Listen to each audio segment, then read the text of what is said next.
Well, it's a real pleasure to be here, and let me begin by reiterating a couple of the notes that have already been struck. One of them is that we could get more security for less by spending less money.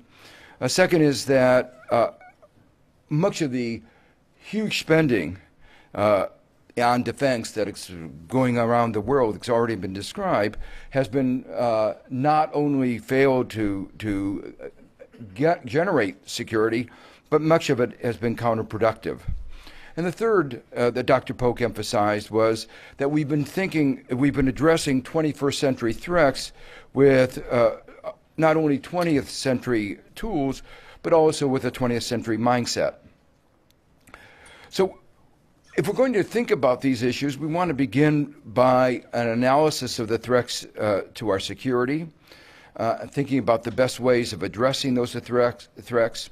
As an economist, we always begin by recognizing that our resources are limited, and that we have to do the best we can within those limited resources. And that's why the title of this conference, Affordable, is so appropriate. Once we start thinking about that, of course, we start thinking about cost-effective expenditures on security. But if it's going to be cost-effective, we have to spend some energy to identify what are the real sources of the threats to our security and what are the real costs associated with what we're doing. So before getting into a deeper analysis of the economic costs, I want to make three preliminary remarks. The first is that when we think about what we can afford, that depends on how well off our economy is. And that, obviously, in the current context, the big issue is how well are we doing? And it's very clear that we've not been doing very well.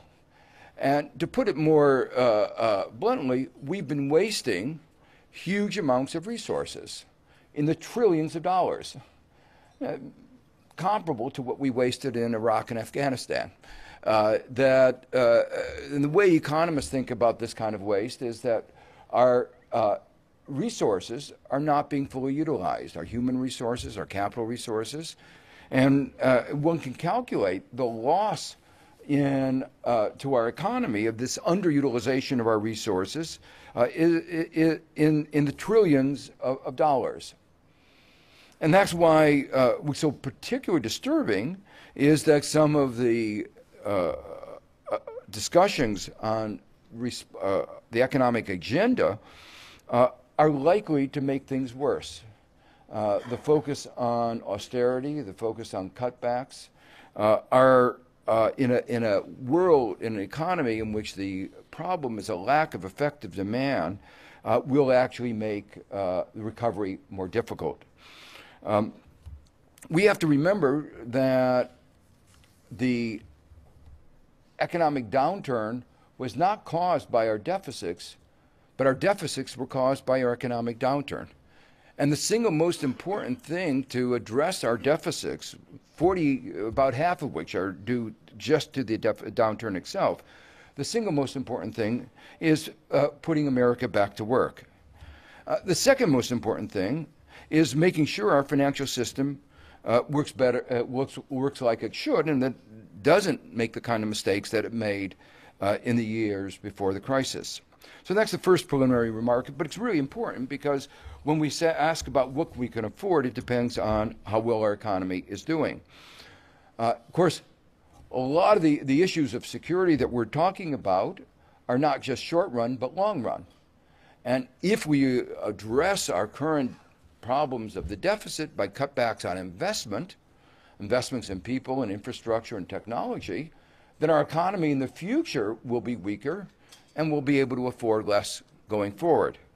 So we have to think very carefully as we think about how to respond to the nation's economic problems about not only what we can do to stimulate the economy today, but also what we can do to enhance economic growth in the future. And so that's the second general point. We have to be focusing on maintaining our economic strength.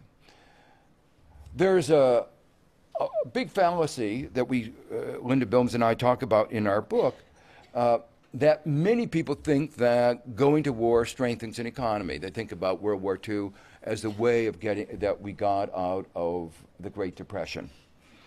But that's a false analysis.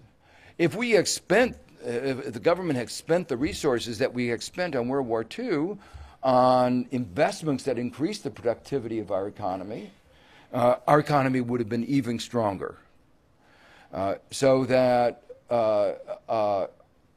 today, those resources that are misinvested, the way I sometimes put it, the weapons that don't work against enemies that don't exist, those kinds of spending doesn't increase our security and doesn't strengthen our economy.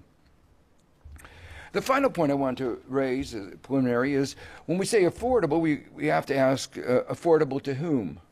And one of the issues that has to be addressed is the growing inequality in our society that makes it increasingly difficult for those in the bottom and the middle to afford anything. Some numbers that Americans really haven't come to grasp is that the median real income of a full-time male worker, median means half of them above, half of them below, has stagnated for well more than 40 years. The median income of a full-time male worker today is lower than it was in 1968. So if you want to understand why there's a lot of stress and strain in our economy, a sense of economic insecurity, it comes from just looking at what this data says about where our economy is going. So we have an economic system that now not only isn't performing at the aggregate level, but it's an economic system that for decades has not been performing for most Americans. The final aspect when we say affordable, we need to think about most of the issues that we're going to be talking about are global issues. And that means we need global cooperation. But if we are going to cooperate, get that cooperation, we have to think about better ways of structuring our systems of global governance, including global security and global economic governance. And a major challenge to that is adjusting to the changes in the global economy. The changes in the world have happened very rapidly. In the economic sphere, it happened particularly rapidly in the last decade. And the rise of the emerging markets is a reality that we have to come to deal with. And we're seeing a little bit of that strain in just one recent event, the nomination, how we choose the head of the World Bank. There's a global consensus outside the United States that it's time for these global institutions to be, the heads to be chosen on the basis of merit. And on the basis of merit, one would have thought that somebody who grew up in a developing country would know more about development than somebody who accidentally studied it. And that there would be a stronger presumption that the head of the World Bank would come from an emerging market or developing country. Hasn't happened yet. And the real question is, will it happen now? That will be a test, in a way, of our commitment to reforming global governance. But let me now turn to the real issues before us, which are the threats to our security and the economic response, the cost. Let me, as I say, I'm going to focus most of my time on the economics, but before doing that, I want to emphasize that our threats to our security are very different from the threats that existed in earlier periods. The threats to our security are not any longer state actors. They're not countries that are likely to invade us. We don't have to worry about that. And that's why it's very curious that the United States is spending an amount close to the total spent by the entire rest of the world. It's very hard to say, what is the threat to which that spending is a response. I'm very pleased that later on in the program that we're going to have a discussion of the environmental issues, including global warming, because in one way, these environmental changes, including global warming, represent one of the most important threats to our, not only to our security, I would put even further, to the survival of our planet. But in terms of narrowly focusing on shorter runs issues of security, global warming will set into motion large-scale migration, increased scarcity of water, increased scarcity of land. And so these underlying disturbances almost inevitably will get reflected in cross-border disputes, into problems of security. And it will be very difficult for the United States to remove itself from the full consequences of global warming. And so I think when we think about responding to the threats that we face, threats to our security that we face in the future, we have to understand that policies that we are taking that are not addressing these global environmental factors are weakening our security. They are increasing the threats to our security around the world. The second point when we think about threats to our security and the fact that it's not a state actors is that securing small patches of the Earth's surface does not get us security. So even if we succeeded in making sure that Al-Qaeda was not in Iraq, that doesn't really remove the threat of Al-Qaeda. It can move to another country. These are very, very more portable threats. And the way we've been approaching it, though, has been looking at little patches of territory. We've looked at try to get security in Afghanistan or Iraq. And what we found is that as we focus on those, it pops up in other places like Pakistan or Yemen. So it's very clear this kind of territorial approach to security that may have worked in the past when the threats to our security were state actors is really not appropriate for the 21st century. Well, as an economist, I was asked to come and talk about the economics, the cost of conflict, and I guess I finally come around to doing that. The wars in Afghanistan and in Iraq have shown how expensive little wars can be. The work that Linda Bilmes and I did on the $3 trillion war, the true cost of the Iraq conflict, highlighted those numbers. The true story, the true numbers, the title should have been the $4 or $5 trillion war, but $3 trillion sounded like it was a high enough number, and we wanted to maintain credibility. But the numbers that have come in since we wrote the book have shown that we were, as we said we were, extraordinarily conservative in our estimates. And so what that shows is that even these, a conflict with countries that have a population of 10% of the United States, a GDP of 1% of the United States, can be extraordinarily expensive.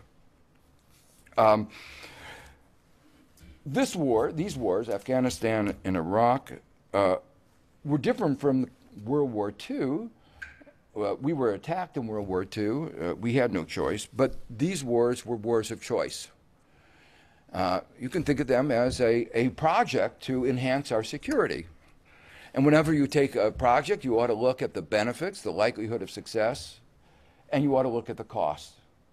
And while there might be disagreements about this, the benefits, and clearly the judgments that were made by our government officials were flawed, what we can do is a much better job on the cost.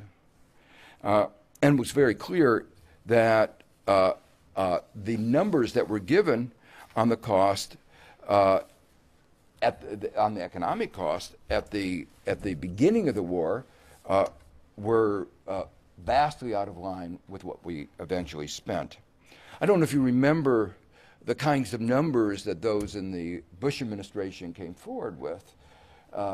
Numbers like $60 billion. One administration official said it might cost $120 billion, and he was fired because the number was thought to be outlandish and diminish the commitment to war. It's hard to know whether this was the natural optimism of somebody undertaking any project, any venture, or deception. I have to believe that there's a significant element of deception in these numbers. You aren't off by the magnitude, saying 60 billion, winding up with a war that cost $3 to $5 trillion. That's hard to say that was just a arithmetic error. Obviously, had we known it was going to cost $3 to $5 trillion, maybe our attitudes, enthusiasm for undertaking this venture would have been very different. Well, I'm going to be spending a few minutes talking about the economic cost and how we ought to be thinking about the economic cost. I want to make clear that the conventional budgetary economic costs are only a small fraction of the total cost borne by our society. They're the cost in terms of people, not only the people whose lives have been killed, people whose lives have been people who will come back disabled in one way, partially or totally disabled, the kinds of stress that are manifest in the statistics on divorce, statistics on suicide. It's very, very clear that the war has had a devastating effect on the people who've served our country. Again, a lot of people haven't realized the large fraction, almost 50% of those coming back from serving in Iraq and Afghanistan are coming back disabled in one way or another. That is just symptomatic. Those are the kinds of disability for which they can get compensation, symptomatic of the stress and the strain that this war has had. There's also another kind of cost that I'm not very hard to quantify, but I think very important.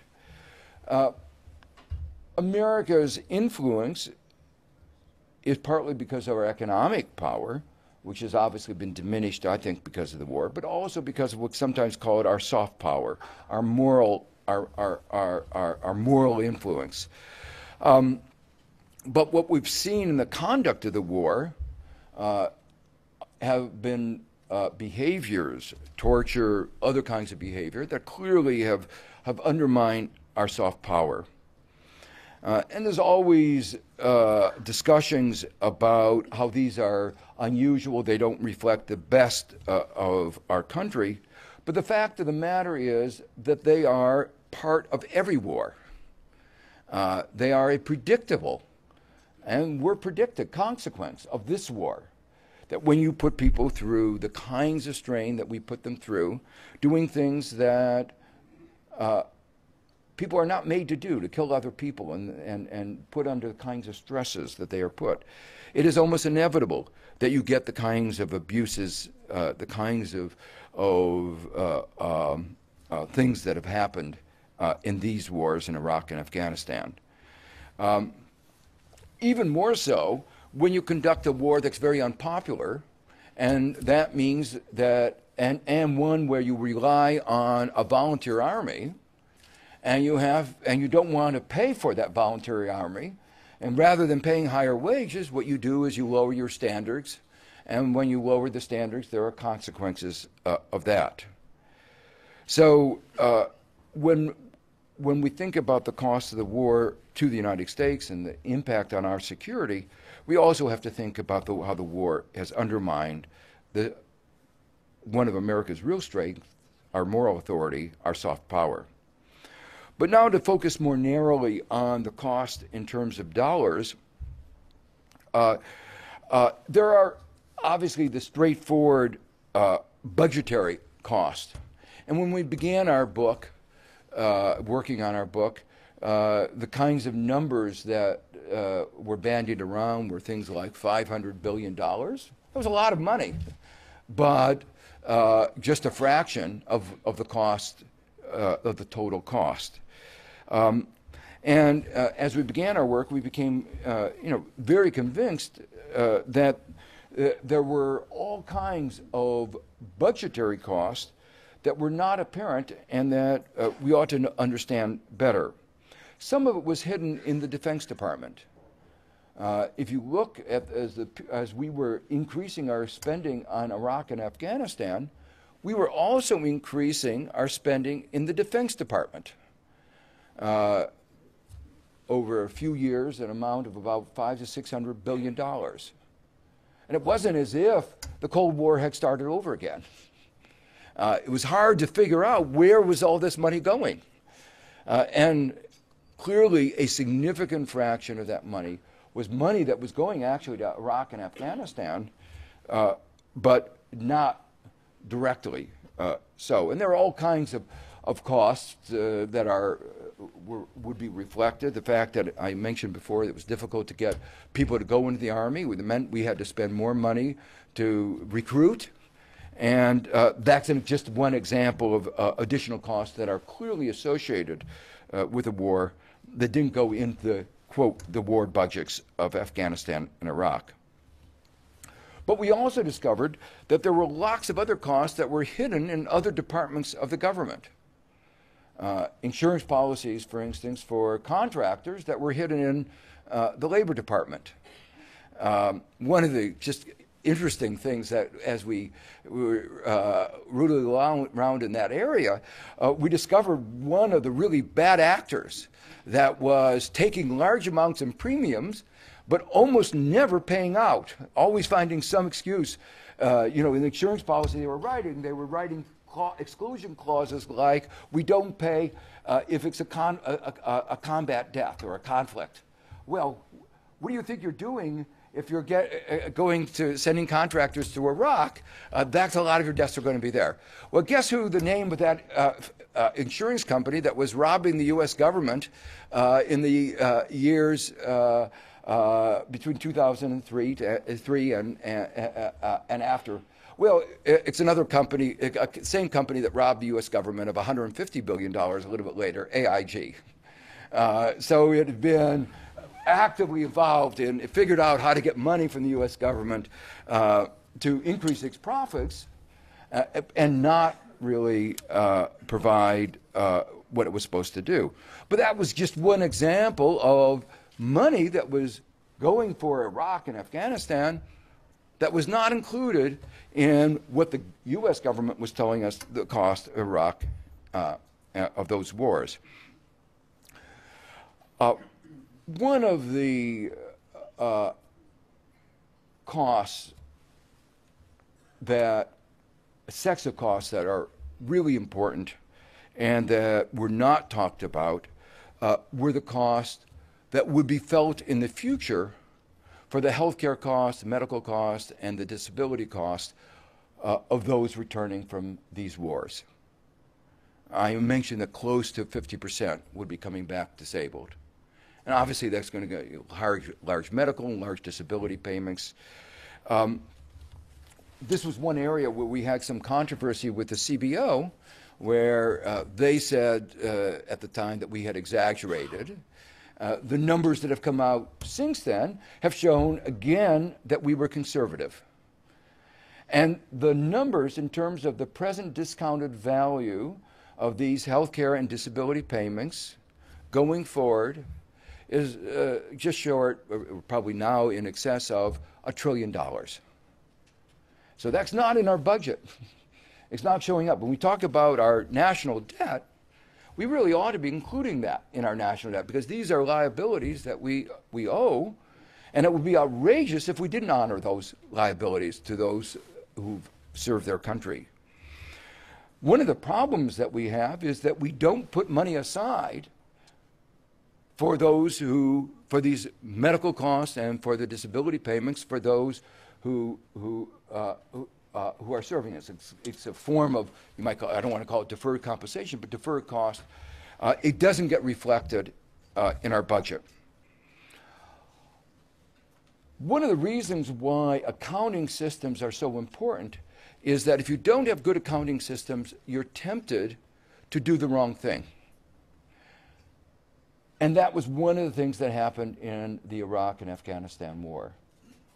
So we didn't include the full cost, and that's why, as a matter of public policy in the private sector, we insist on firms looking at the full cost going forward, that they don't use cash accounting, they use accrual accounting. Anybody beyond a corner grocery store has to use accrual accounting. But in the U.S. government, we don't. And in the area of defense, this has very severe consequences. So we go to fight a war, we have future costs of $1 trillion that are not recorded. Well, the decision makers in the Defense Department are focusing on their budget today. So they make decisions like not paying for body armor or not paying for mine-resistant vehicles because it saves today's budget. It costs the individuals who get harmed enormously. It costs the budget enormously in the future, but that's on somebody else's watch. That's 10, 20, 30, 40 years from now. So this bad accounting was one of the things that contributed to our under-provision of body armor, our under-provision of mine-resistant vehicles. When Rumsfeld was asked about this, he said something, well, you go to war with the army that you have, but does anyone really believe that the United States didn't have the resources to provide body armor for our soldiers and to do it very quickly? Obviously, we could have done it almost overnight. They were buying these body armor on their own. Some parents who could afford it were doing it on their own. So we could have done it, but it was a matter of budgetary choice, trying to make it seem as if the war was more affordable than it really was.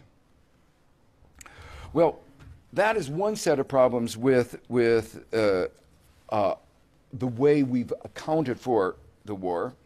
But there are large numbers of costs that go beyond the budget, beyond the budget of the military, beyond the budget of today and the future. And these are, in our book, we talked about these variety of economic costs. The most obvious one is that the cost when somebody gets killed, the cost that the U.S. government records is the cost of the life insurance policy. There's no cost to the family, no cost to the loss to our economy. The life insurance policy is a small fraction of what their contribution of these young people would have been to our economy. When we discuss the issue of should we have better safety, road safety regulations, better automobile regulations, better environmental regulation, we talk about what the costs are. We talk about issues of we talk about what the issues of what is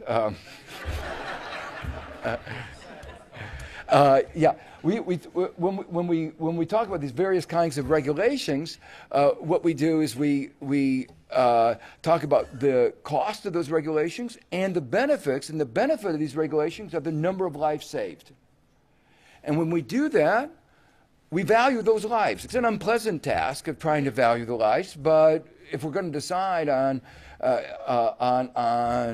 what should our safety standards be, we have to environmental standards. We have to make those calculations, and the U.S. government and other governments all over the world do this. And the kinds of numbers that they use are numbers is somewhere around $5 million to $10 million, $15 million. But it's not $500,000. That's clear. No one would use a number like that. But yet, when it shows up in our budget, that's the only number that we use. There are a whole other set of opportunity costs. Economists talk about opportunity costs. When we had our National Guard off in Iraq, they weren't available to address the problem of New Orleans when New Orleans had Katrina. And so, had the National Guard been there, perhaps the loss of lives would have been lower, the loss of damage would have been lower. That's a set of opportunity costs. I want to mention one other set of costs that we talked about in our book, which we wrote before the economic crisis, but in many ways anticipated what would happen. We talked about the macroeconomic costs of the war. And the war has a large number of macroeconomic costs. One of the distinctive features of this particular war, set of wars, was that they've been financed totally on the credit card, like a lot of other aspects of American behavior. That when we went to war in 2003, we already had a deficit. Normally, you go to war, you ask people to pay a little bit for fighting the war. And what did we do? We had a tax cut. And so that meant that all the costs of the war were effectively put onto future generation, increasing the debt and the deficit. One of those costs are something that we're feeling today. The worries about the deficit and the debt are leading to discussions of austerity, of cutbacks. And these are cutbacks on investments in infrastructure, technology, education that will put at risk our future economic growth. So that's an example of how a war, particularly if it's not unpopular war that's not financed in an open and transparent way, can lead to future significant macroeconomic costs. But we also argued in the book that the war risked contributing to a crisis. And the reason was the following, that one of the, again, distinctive aspect of the Iraq War, but every war has these kinds of incidental costs, is that it raised the price of oil. Hard to remember, as we're debating about where the cost of oil is that in 2003, when we went to war, the cost of oil was $23 a barrel. And futures market, which looked into the future, looked at supply and demand going forward, anticipated that it would remain around $23 a barrel.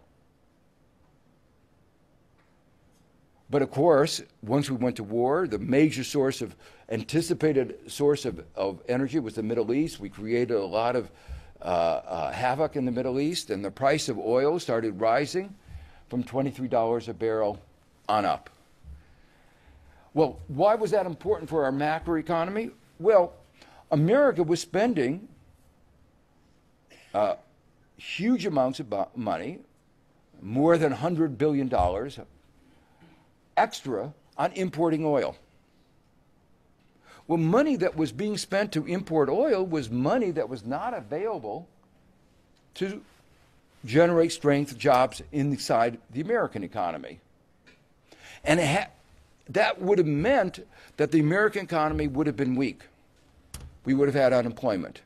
But the Fed responded.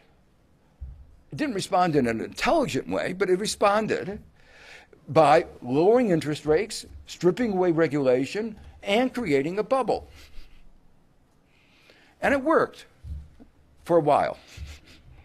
So that housing bubble led to consumption a consumption boom. Savings rate in the United States went down to 0. It was clearly not sustainable.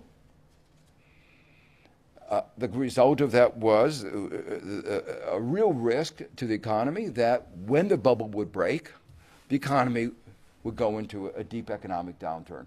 And that's exactly what has happened.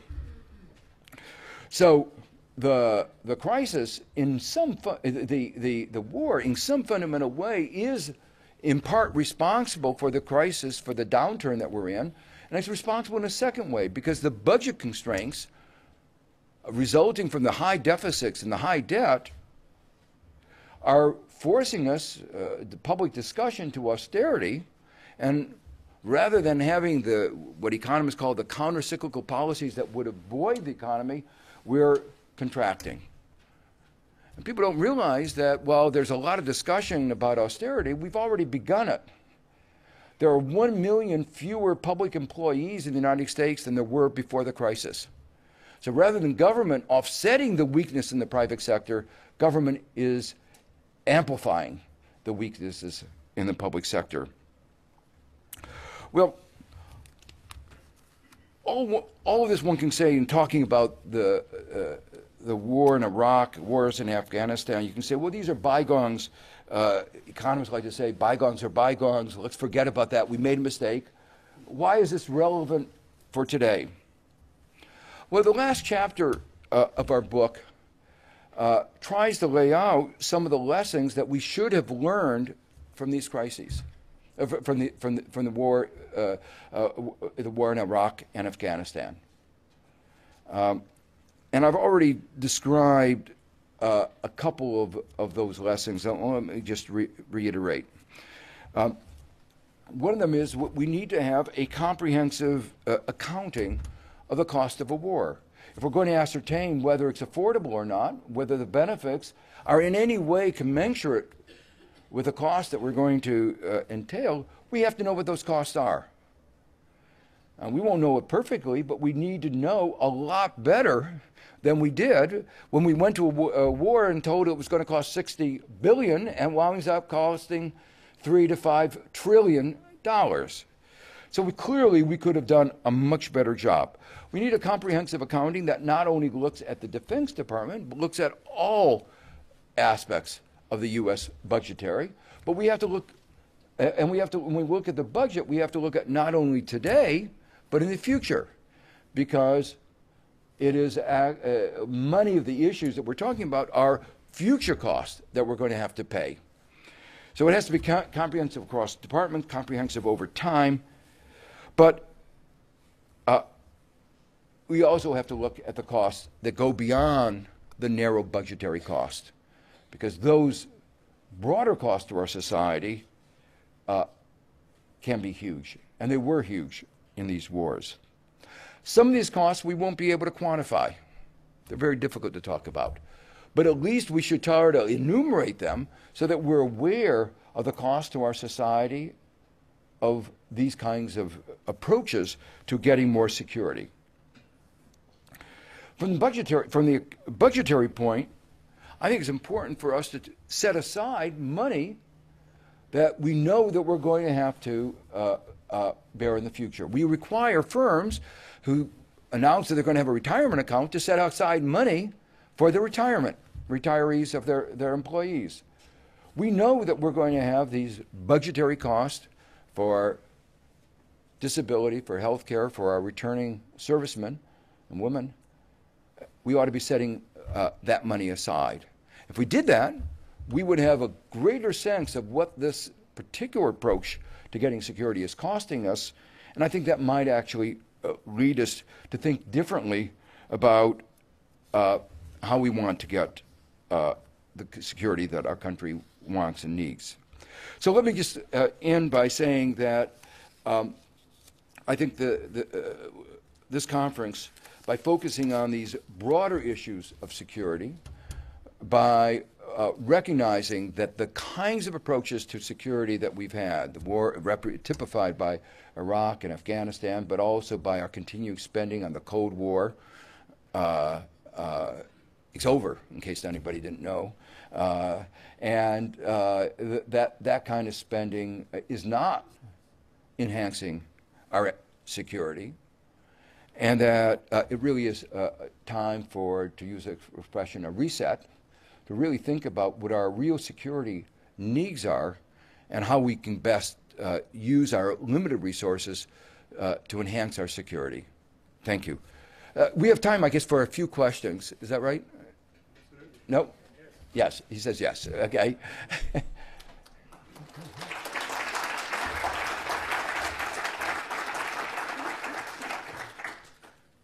Yeah.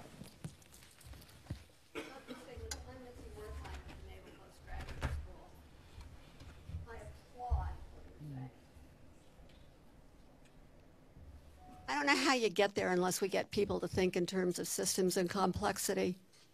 And they just don't think that way. We're very linear. We don't consider all of these additional costs. I mean, our educational system fails us that way. Our academic system fails us that way. Our media system fails us that way. And I would say our campaign fine system fails us that way. Yeah, I agree. Well, I think one of the points of a conference such as this is to highlight the kind of boxes that we've gotten ourselves into thinking about. In this particular area, security is really one that I think I just applaud you for organizing this, because talking about national defense has been almost sacrosanct. You know, sort of like the Defense Department wants something. To question that is to question something that is unquestionable. And that has meant that the largest part of the U.S. government spending has been beyond analysis, beyond public scrutiny, and is clearly not doing what it should be doing. And that's why I think this debate about how do we get affordable security is absolutely imperative, and what it is that will actually enhance our security going forward.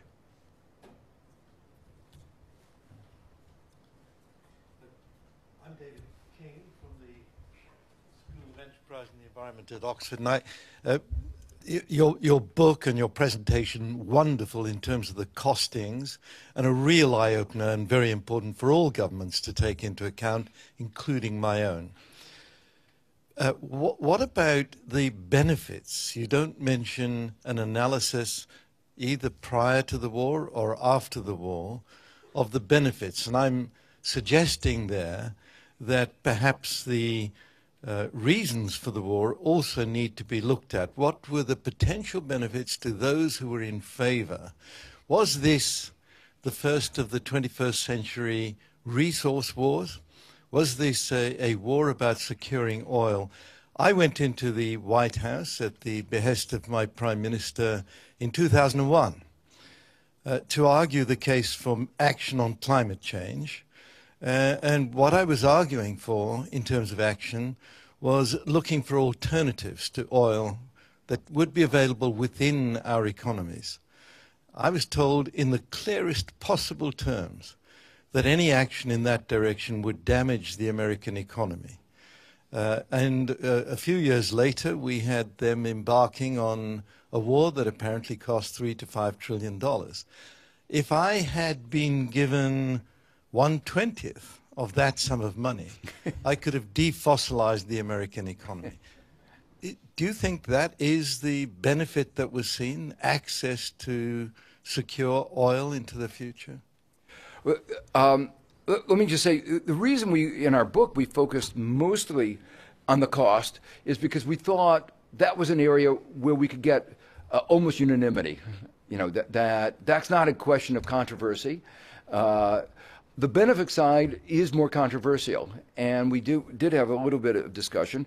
In my remarks, one of the things I emphasized was that one aspect of their model of security was securing a little patch of land would that give us security? It would seem to me that was a fundamental flaw in the logic. There were a number of other, I think, fundamental flaws. I think when you go to war, you get a coalition of people with a whole variety of different objectives.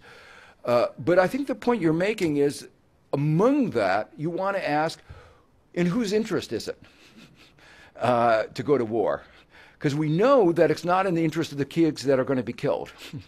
And, you know, most wars don't accomplish what a lot of people think they will. So it is, I think, a reasonable question to ask, to what extent was this an oil-motivated war? You know, one reason that that question naturally arises, Bush talked about getting rid of a dictator.